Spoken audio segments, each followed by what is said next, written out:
Hello everyone, how are you all? So today I will discuss about the types of questions and some example. जैसे last class में अपन ने discuss किया था B method information through questionnaire and schedule. तो अब इसमें दो मेथड थी, mailing method and enumerators method. तो वो दोनों अपन ने लास्ट क्लास में डिस्कस की थी। तो आज अपन कुछ एग्जांपल लेते हैं कि क्वेश्चन किस किस टाइप के हो सकते हैं। तो first is the simple alternative questions, मतलब कि जो सिंपल क्वेश्चन होते हैं जिसमें या तो हमें येस और नो में आंसर देना होता है, राइट और रॉन्ग में देना होता है, या गुड और बैड में देना होता है। जिसका एग्जांपल लेते हैं, do you have a car, क्या तुम्हारे पास कार है? या तो अपन देंगे येस या नो। तो जैसे हमारे पास कार है तो अपन येस पे टिक कर देते हैं। तो यहाँ पे बहुत ही सिंपल क्वेश्चन होते हैं जिन पे हमें मतलब कि सिंपल अल्टरनेटिव क्वेश्चन होते हैं, या तो हमें येस और नो में आंसर दे रहे हैं, राइट और रॉन्ग में आंसर दे रहे हैं। जैसे मैं तुम्हें पूछ रही हूँ कि there are the true methods of this information through questionnaire and schedule, तो दिस इज द राइट और रॉन्ग, तो आप बोलोगे yes this is the right. तो यहाँ पे कुछ इस टाइप के क्वेश्चन होते हैं जहाँ पे हमें येस और नो में, राइट और रॉन्ग में, या गुड और बैड में आंसर देने होते हैं। Second one is the multiple choice question MCQs, जहाँ पे हमें 4-5 ऑप्शन देने होते हैं, हमें सिर्फ उनमें से किसी कोई एक सिलेक्ट करना होता है। जिसका एग्जाम्पल लेते हैं अपन, what is your mode of conveyance from home to school, मतलब कि तुम्हारे स्कूल किस तरह से जाते हो, तुम्हारे घर से स्कूल किस तरह से जाते हो, ऑन फुट, मतलब कि चल के जा रहे हो, कार से जा रहे हो, बस से जा रहे हो, या स्कूटी से जा रहे हो। तो हमें यहाँ पे ऐसे ऑप्शन मिले हैं। तो जैसे हम हमारी स्कूल बस से जा रहे हैं तो अपन यहाँ पे इस पे टिक कर देंगे। तो यहाँ के तो मल्टीपल चॉइस क्वेश्चन में क्या होता है, हमें कुछ ऑप्शन दिए रहते हैं 4-5, तो उनमें से अपन को किसी एक को सिलेक्ट करना होता है। Third is the specific information question, जो हम इससे कोई क्या इन्फॉर्मेशन पूछ रहे हैं। तो in which class do you read, मतलब कि तुम कौन सी क्लास में पढ़ रहे हो। जैसे अपन यहाँ पे दे देंगे कि we are the 11th class student. तो यहाँ पे क्या है, हमसे कुछ इन्फॉर्मेशन ले रहे हैं जो हमें कोई स्पेसिफिक इन्फॉर्मेशन के बारे में पूछने हैं। जैसे यहाँ पे हमें पूछा कि तुम किस क्लास में पढ़ रहे हो, open question. How can prices in India be controlled, यहाँ पे क्या होता है, ये हमसे हमारा ओपिनियन जानने की कोशिश करते हैं। या इस टाइप के क्वेश्चन में, ओपन क्वेश्चन में, कि इंडिया में अपन प्राइस को कैसे कंट्रोल करें, इन्फ्लेशन को कैसे कंट्रोल करें। तो यहाँ पे सबका अलग अलग ओपिनियन हो सकता है। तो ओपन क्वेश्चन में क्या होता है, हमसे हमारा ओपिनियन जानने की कोशिश करते हैं जो हमसे डाटा कलेक्ट कर रहे हैं। तो बेसिकली ये 4 टाइप्स के क्वेश्चन के एग्जांपल है। First one is the simple alternative question, second one is the MCQ, third one is the specific information about question, जो हमसे किसी इंफॉर्मेशन के बारे में जानना रहते हैं, and fourth is the open question, जो हमसे हमारा ओपिनियन जानते हैं।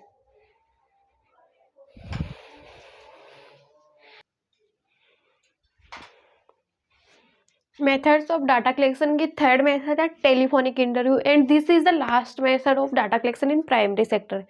प्राइमरी मेथड से डाटा कलेक्ट करने की हमारी लास्ट मेथड है टेलीफोनिक इंटरव्यू। तो इस इंटरव्यू में क्या होता है कि जो इन्वेस्टिगेटर और रिस्पोंडेंट वो डायरेक्टली मिलते नहीं है आपस में, तो वो डायरेक्टली क्या टेलीफोन, मतलब कि डायरेक्टली कांटेक्ट करके उससे डाटा निकाल सकता है। तो इन्वेस्टिगेटर उसको क्या डायरेक्टली टेलीफोन करता है और उससे डाटा पूछ लेता है कि अगर उसे किसी भी बारे में इंफॉर्मेशन चाहिए। जैसे वो पूछता है कि तुम्हारे, मतलब कि उसने पूछा है कि कॉल करके कि तुम्हारे घर में मतलब कि कोरोना वैक्सीन कितने लोगों के कोरोना वैक्सीन हुई या नहीं हुई। तो इस तरह से वो क्या करते हैं, डायरेक्टली टेलीफोन करके डाटा कलेक्ट करते हैं। तो according to this method of data collection, the investigator takes the desired information from the respondent on the telephone. तो इस मेथड में क्या होता है, जो इन्वेस्टिगेटर होता है उसकी जो भी डिजायर्ड इन्फॉर्मेशन, उसे जिसके बारे में इन्फॉर्मेशन चाहिए वो क्या करता है, रिस्पोंडेंट से डायरेक्टली क्या करता है, टेलीफोन में पूछ लेता है, मतलब कि उसे पर्सनली जाके नहीं पूछता है। तो अपन देखते हैं इसके मेरिट्स क्या है। ओरिजिनलिटी ऑफ डाटा, यहाँ पे मतलब कि डाटा ओरिजिनल होने की मोर पॉसिबिलिटी, क्योंकि अपन डायरेक्टली जो रिस्पोंडेंट है उससे टेलीफोन करके डाटा कलेक्ट कर रहे हैं। एक्यूरेसी ऑफ डाटा, ओरिजिनलिटी है मतलब कि डाटा क्या है, ओरिजिनल है, तो इसका मतलब क्या, डाटा में एक्यूरेसी ज़्यादा है। रिलायबिलिटी, मतलब कि अपन उस डाटा पे ट्रस्ट कर सकते हैं कि वो डाटा सही है। Mode of data collection is much cheaper as compare to personal investigation, मतलब कि उसके कंपेरिजन में थोड़ा सा चीपर होता है, क्योंकि पर्सनल इन्वेस्टिगेशन में क्या होता है कि जो इन्वेस्टिगेटर वो खुद डायरेक्टली जाके डाटा कलेक्ट करता है। तो और यहाँ पे क्या करता है, ये टेलीफोन करके पूछ रहा है, मतलब एक ही जगह में in terms of time, money and effort, comparison, सबके कंपेरिजन में क्या है, थोड़ा सा ही चीपर होता है। फिफ्थ क्या है, this method saves the respondents of personal embarrassment which he might encounter in personal interviews. मतलब कि जैसे मैं किसी का इंटरव्यू ले रही हूँ, अगर उसे कोई क्वेश्चन नहीं आता तो उसे थोड़ा सा ऐसा लगता है, थोड़ा सा उसे ऐसे बुरा सा फील होता है। लेकिन मैं अगर किसी को कॉल पे पूछ रही हूँ, अगर उसको नहीं भी आता तो वो सोचेगा छोड़ो रे यार, अपन किसी और दूसरे को दे देते हैं, और कहाँ इंटरव्यू देते हैं, अपना क्या, अपन कहीं गए भी नहीं है। तो जब पर्सनली होते हैं तो हम थोड़ा सा ऐसे बुरा सा लगता है, लेकिन कॉल पे तो अपन किसी को कुछ भी आंसर देते हैं, अपन को इतना बुरा नहीं लगता है। तो यहाँ पे क्या होता है, this method save the respondents of personal embarrassment which he encounter in personal interviews. तो इस मेथड में थोड़ा सा क्या, जो रिस्पोंडेंट है उसको एम्बैरेसमेंट फील नहीं होता, कि उसको शर्मसार फील नहीं होता अगर वो कुछ भी बोल रहा है इंटरव्यूज में। मतलब कि अगर उसको वो क्वेश्चन नहीं भी आता है तब भी ठीक है, लेकिन पर्सनल में थोड़ा सा ऐसा हो जाता है, मेरे सामने कोई इंसान बैठा है, मैं उससे कुछ पूछ रही हूँ, उसको नहीं आता है तो थोड़ा सा वो ऐसे रहेगा, 2 मिनट सोचेगा, फिर बोलेगा नहीं आता है। अगर उसको मैं कॉल कर रही हूँ, उसको नहीं आएगा तो बोल देगा नहीं आता है। थोड़ा सा इसको, इसके कंपेरिजन में क्या होता है, एम्ब्रेसमेंट नहीं होता है इसमें।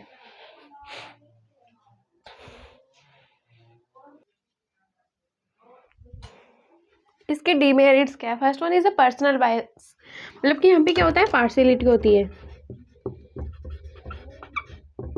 जैसे एग्जांपल ले रही हूँ, अगर मैं किसी का अगर डायरेक्टली इंटरव्यू ले रही हूँ, मेरे सामने 5 लोग बैठे हैं, मेरे को उनमें से किसी 2 को सिलेक्ट करना है, तो मैं क्या करूँगी वहाँ पे, अगर वो 5 के 5 देख रहे हैं एक दूसरे की इन्फॉर्मेशन, तो ऐसी कंडीशन में अगर उनमें से कोई एक मेरा रिलेशन में, लेकिन उसको कुछ आता ही नहीं है, फिर भी मैं क्या, तो ऐसी कंडीशन में मैं उसको जॉब पे नहीं रख सकती। जैसे मैं फॉर एग्जाम्पल मैं किसी उसका इंटरव्यू ले रही हूँ, मेरी कंपनी है, तो ऐसे में मैं क्या करती हूँ कि मैं उनको नहीं रख सकती, ऐसे में मैं उसको नहीं रख सकती चाहे वो मेरे रिलेशन में हो, क्योंकि उन चारों ने भी देखा इसकी परफॉर्मेंस कैसी है। तो ऐसी कंडीशन में मैं क्या करूँगी, मैं उन 2 को लूँगी जिसकी परफॉर्मेंस अच्छी है। लेकिन टेलीफोन इंटरव्यू में क्या होता है, मैं सबको कॉल करके पूछ रही हूँ, फिर भी बोलूँगी मेरा रिलेशन ठीक है, मैं तेरे को लगा दूँगी, मतलब कि ऐसे में कोई मेरे को देख नहीं रहा है। तो यहाँ पे क्या होता है, थोड़ी सी पार्शियलिटी हो जाती है। ये कहाँ पे अप्लाई होता है बेसिकली ये मेथड, मतलब कि कंपनीज वगैरह है जो हमसे, मतलब कि अपन को जहाँ पे उनको फोन, अपने फ़ोन पे रेज्यूमे भेजते हैं, तो फिर वो हमें कॉल करके पूछते हैं तुम्हारा नाम क्या है, एक्सपीरियंस क्या है, मतलब कि तुम इससे पहले काम का कहाँ पे कर रहे थे। तो ये मेथड कहाँ पे अप्लाई होती है, बेसिकली जैसे ऑफिसेज वगैरह उनमें। लिमिटेड एक्सेस, मतलब कि बहुत सारे लोग हैं जिनके पास टेलीफोन ही नहीं है,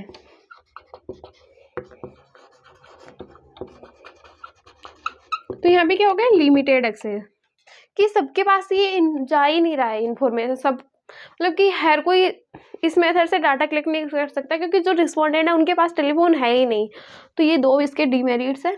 तो हमारी मेथड्स ऑफ डाटा कलेक्शन ख़त्म हो गई है, कि प्राइमरी मेथड से 3 थी हमारी। First one is the person, मतलब कि अपन किसी का पर्सनल इंटरव्यू ले रहे हैं। Second one is the information through questionnaire method and schedules के, और थर्ड थी हमारी टेलीफोनिक इंटरव्यू। अब हम डिस्कस करते हैं methods of data collection in secondary method. Secondary method से डाटा कलेक्ट करने की क्या क्या टेक्निक है।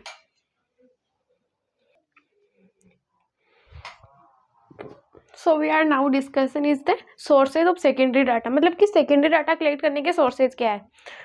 तो first one is the publish source, जो मतलब कि पब्लिश हो सके, या तो किसी न्यूज़पेपर में, किसी बुक में, या किसी मैगजीन में, या किसी ऑफिशियल साइट वगैरह पे जो गवर्नमेंट की है, तो वो क्या मतलब कि जो क्या पब्लिश हो चुकी है, तो अपन वहाँ से क्या, मतलब कि जो किसी बुक में है तो अपन वहाँ से डाटा क्या कर सकते हैं, कॉपी कर सकते हैं। तो या तो अपन सेकेंडरी डाटा कहाँ से ले सकते हैं, जो कि हमारे पब्लिश सोर्स है। Second one is the unpublish source, मतलब कि जिन्होंने डाटा कलेक्ट तो कर रखा है, मतलब कि प्राइमरी रूप से उन्होंने डाटा तो कलेक्ट कर लिया है, लेकिन उन्होंने सिर्फ रिकॉर्ड मेंटेन रखा है, उन्होंने कहीं पे पब्लिश नहीं कर रखा है डाटा को, सिर्फ उन्होंने अपने पास एक रिकॉर्ड के रूप में रख रखा है। तो अपन, तो ऐसी कंडीशन में अगर हमें सेकेंडरी रूप में डाटा चाहिए तो अपन यहाँ से भी डाटा ले सकते हैं, ये भी डाटा का एक सेकेंडरी सोर्स है, जिन्होंने, जबकि जो इनका रिकॉर्ड है वहाँ से भी अपन डाटा ले सकते हैं। जैसे स्कूल वगैरह में क्या होता है, वो जितने भी स्टूडेंट हैं सबकी इन्फॉर्मेशन रखते हैं। अगर 1000 स्टूडेंट है तो वो क्या करेंगे, सबकी इन्फॉर्मेशन रखेंगे, और हमें, और वो क्या इन सभी का प्राइमरी रूप से डाटा पहले से कलेक्ट कर चुके हैं, उनसे पूछेंगे नाम क्या है, एज क्या है। जब अचानक से हमें अगर किसी स्टूडेंट के मार्क्स कम आ गए, हमें उनको पेरेंट्स को कॉल करना है, तो हम डायरेक्टली स्टूडेंट से नहीं पूछ के इनका जो रिकॉर्ड मेंटेन है अपन वहाँ से डाटा ले सकते हैं, मतलब कि उस पेरेंट्स के नंबर ले सकते हैं। तो ये क्या हो गया, अनपब्लिश सोर्सेज।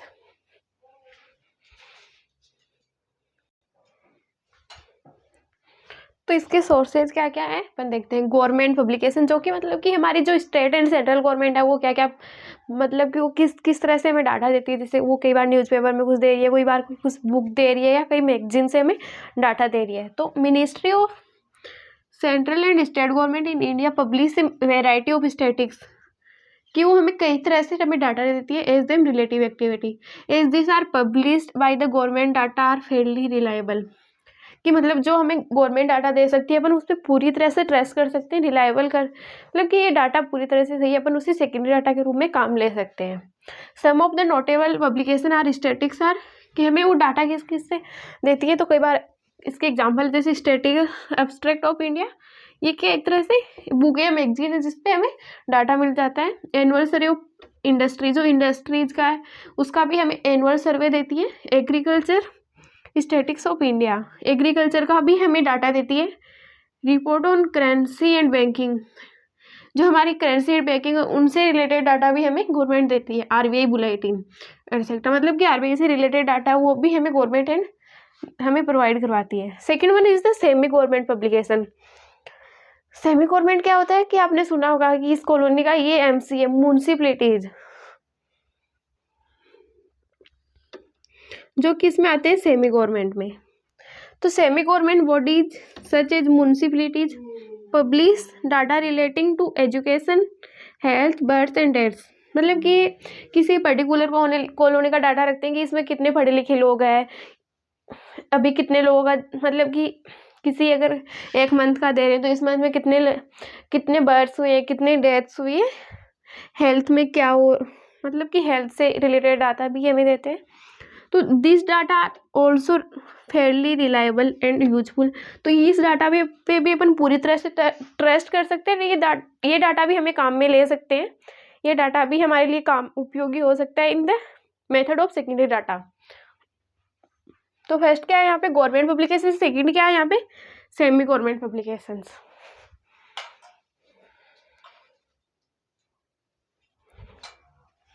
यहाँ पे हमारा थर्ड सोर्स क्या है, reports of committees and commission, कि ऐसे बहुत सारी कमेटी एंड कमीशन बनाए गए जो किसी एक पर्टिकुलर सेक्टर के बारे में हमें डाटा देते हैं। जैसे कि टैक्स के लिए कुछ एक कमेटी बनाई गई जो हमें टैक्स से रिलेटेड डाटा दे रही है।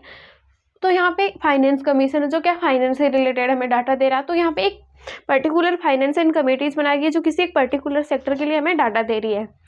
तो committees and commissions appointed by the government also furnish a lot of statistical information in their reports। तो जो ये कमिटीज एंड कमीशंस होते हैं वो भी किसके द्वारा अपॉइंट किए जाते हैं, गवर्नमेंट के द्वारा, जो हमें स्टैटिस्टिकल इन्फॉर्मेशन देते हैं इन देयर रिपोर्ट्स। वो अपनी रिपोर्ट से हमें स्टैटिस्टिकल इन्फॉर्मेशन देते हैं इन द पर्टिकुलर सेक्टर में। तो फाइनेंस, जैसे एग्जाम्पल फाइनेंस कमीशन क्या हमें फाइनेंस से रिलेटेड देता है। प्लानिंग कमीशन ये हमें देता है कि इकोनॉमिक ग्रोथ से रिलेटेड डाटा की क्या क्या नए प्लानिंग आ रही है, किस प्लानिंग में क्या क्या ग्रोथ पॉसिबिलिटीज हो रही है, तो वो हमें सारी ग्रोथ से रिलेटेड डाटा देता है, इकोनॉमी से related. Are some of the notable commission in India which supply detailed statistical information in there. तो और भी बहुत सारे कमीशन जो हमें जैसे सप्लाई से रिलेटेड डाटा देते हैं इन अपनी रिपोर्ट के द्वारा।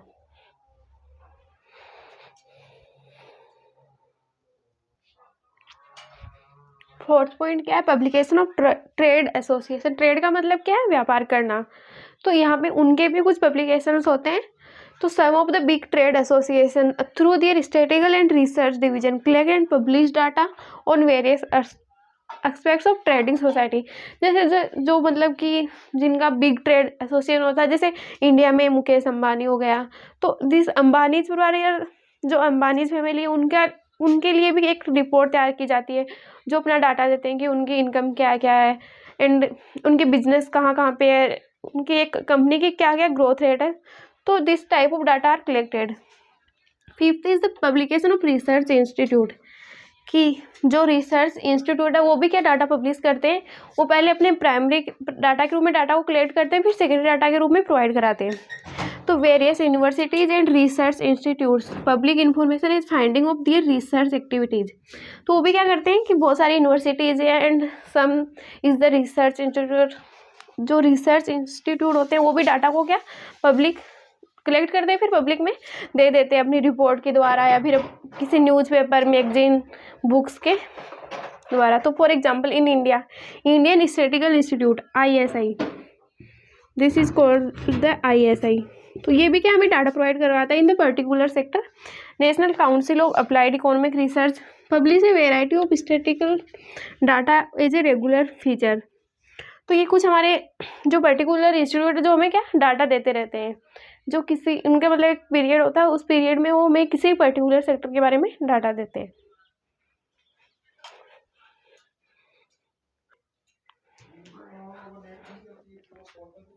सिक्स क्या है हमारा, जर्नल्स एंड पेपर्स, मतलब कि बहुत सारे जो जर्नल है, न्यूज़पेपर है, उनसे भी हमें डाटा मिलता है।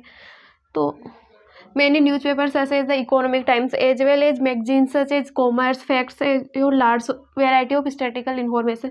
तो जैसे हमें द इकोनॉमिक टाइम्स है, न्यूज़पेपर है, तो उससे भी हमें कई बार डाटा मिलता है किसी पर्टिकुलर के बारे में। एज वेल एज बहुत सारी जैसे मैगजीन है, जैसे कॉमर्स एक मैगजीन है, facts for your large variety of statistical information.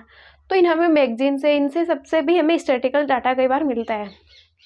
Publication of research scholars, यहाँ पे क्या होता है, जो रिसर्च स्कॉलर्स मतलब जो किसी जिनका काम में क्या होता है रिसर्च करना, तो वो भी क्या करते हैं डाटा कलेक्ट करते हैं, फिर अपन उन्हें उस डाटा को सेकेंडरी डाटा के रूप में ले सकते हैं।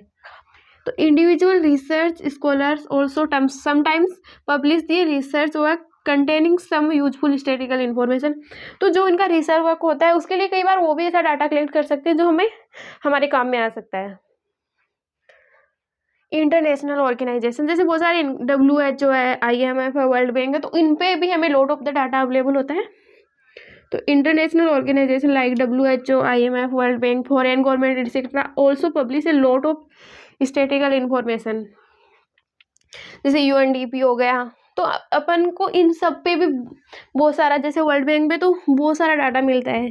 जैसे हमें अगर देखना हो जेंडर इनइक्वलिटी का डाटा, जो UNDP की भी वेबसाइट पे मिलता है वैसे तो एजुकेशन से रिलेटेड डाटा, तो जो इंटरनेशनल ऑर्गेनाइजेशन है उनसे भी हमें लॉट ऑफ द डाटा मिलता है, जो क्या प्राइमरी डाटा के रूप में कलेक्ट करते हैं, फिर अपन उनको सेकेंडरी डाटा के रूप में काम में ले सकते हैं।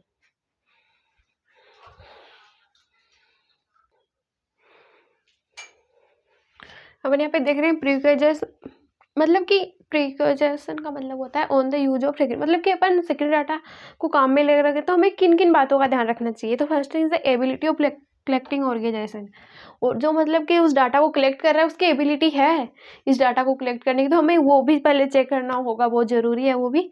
ऑब्जेक्टिव एंड स्कोप, तो जो डाटा कलेक्ट किया है उसने प्राइमरी के रूप में और अपन उसको सेकेंडरी डाटा के रूप में काम में, तो दोनों का ऑब्जेक्टिव क्या मैच होना चाहिए, दोनों के ऑब्जेक्टिव क्या होने चाहिए, सेम होने चाहिए। मेथड्स ऑफ डाटा कलेक्शन, कि उसने डाटा किस मेथड से कलेक्ट किया है, क्या वो मेथड मेरे डाटा के हिसाब से सूटेबल होगा, तो हमें ये सब भी देखना पड़ेगा। Times and condition of collection, कि मतलब कि उस टाइम पे क्या क्या टाइम था, क्या कंडीशन थी। जैसे हम देख रहे हैं कि हमें जैसे डाटा चाहिए डेट रेट का, तो ये उस टाइम का डाटा दे रहा है हमें, वो टाइम का, तो उस टाइम पे तो क्या डेट ज़्यादा हुई, तो अपन उस डाटा को किसी पीस ऑफ द टाइम में काम में नहीं ले सकते। तो अपन इस डाटा को इस टाइम में काम में नहीं ले सकते, तो हमें टाइम एंड कंडीशन देखना भी बहुत ज़रूरी है कि उस पर्टिकुलर टाइम में क्या कंडीशन थी जो डाटा इस टाइप का है। एक्यूरेसी, हमें ये भी देखना पड़ेगा कि डाटा सही तो है क्या, इस जो मेथड से कलेक्ट किया है। जैसे हमने देखा बहुत सारी मेथड्स है कि किससे ज़्यादा एक्यूरेसी होने की चांसेस है, तो डाटा क्या एक्यूरेट है कि नहीं है।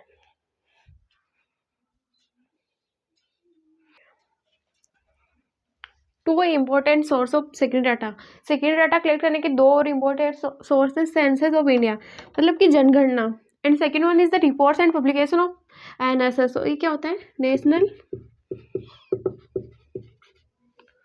Sample survey office. तो ये दोनों भी हमें बहुत सारा डाटा प्रोवाइड करवाते हैं। ये प्राइमरी डाटा के रूप में डाटा को कलेक्ट करते हैं, फिर सेकेंडरी डाटा के रूप में हमें प्रोवाइड करवाते हैं। तो ये दोनों भी बहुत इंपॉर्टेंट सोर्स है सेकेंडरी डाटा कलेक्ट करने के।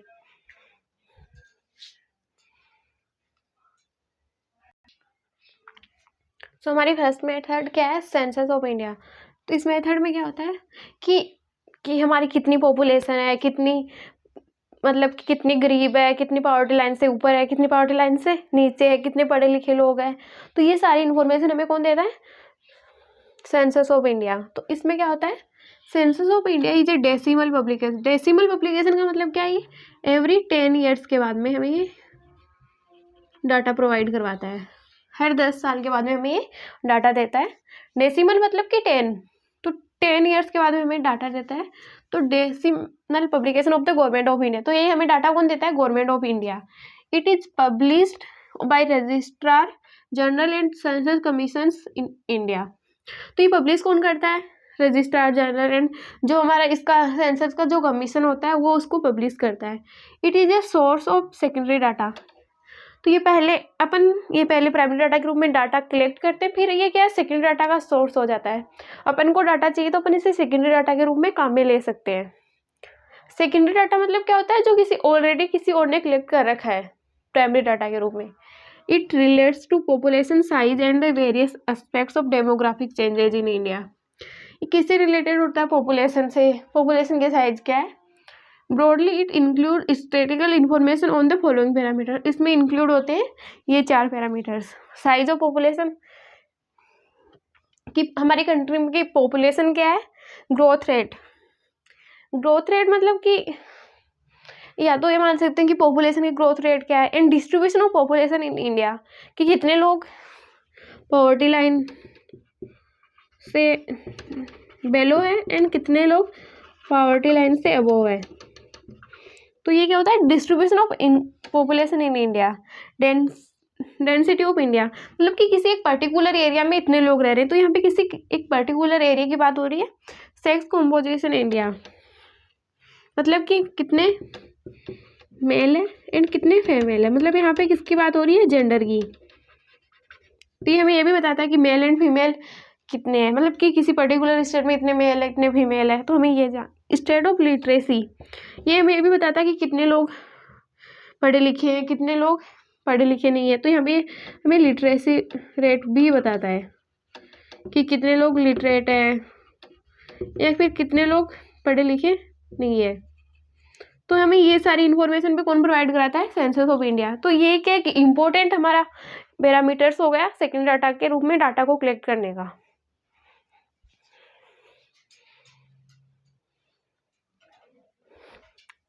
This is the last topic of chapter 2 collection of data. तो ये हमारा लास्ट टॉपिक है, reports and publication of NSSO. NSSO क्या होता है, एनएसएसओ की फुल फॉर्म क्या है, नेशनल सैंपल सर्वे ऑफिस। ये क्या है, नेशनल सैंपल सर्वे ऑफिस। तो ये क्या करता है, reports and publication of NSSO is another important source of secondary data in India. तो ये क्या है, इम्पोर्टेंट सोर्स है सेकेंडरी डाटा का इंडिया में, रिपोर्ट्स एंड पब्लिकेशन का। NSSO is a government organisation under the MOSPI. ये मोस्पी क्या है, इसकी भी अपन यहाँ पे फुल फॉर्म लिख लेते हैं, Ministry of Statistical and Programme implementation.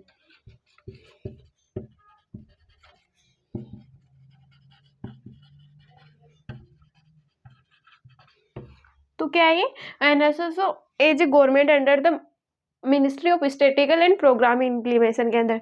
This organisation conducts regular sample survey to collect basic statistical information. ये क्या करता है, रेगुलर सैंपल सर्वे करता है और उनके लिए हमें रिपोर्ट एंड इन्फॉर्मेशन देता है। तो किस किस के बारे में करता है अपन देखते हैं। Land and live stock holding मतलब कि कितने लोगों के पास मतलब कि लैंड है, कितने लोगों के पास लाइव स्टॉक है, मतलब कि कौन लोग पशुपालन पे निर्भर करता है, कितने लोग लैंड पे निर्भर करते हैं। तो वो सारी इन्फॉर्मेशन देता है हमें ये। Housing condition and migration with special emphasisation on slum dwellers, इसमें भी क्या होता है, ये हमें ये भी बताता है कि जो लोग माइग्रेशन करते हैं वो क्यों करते हैं, in the search of the food, job etcetera. तो ये भी सारी कंडीशन हमें ये बताता है। एम्प्लॉयमेंट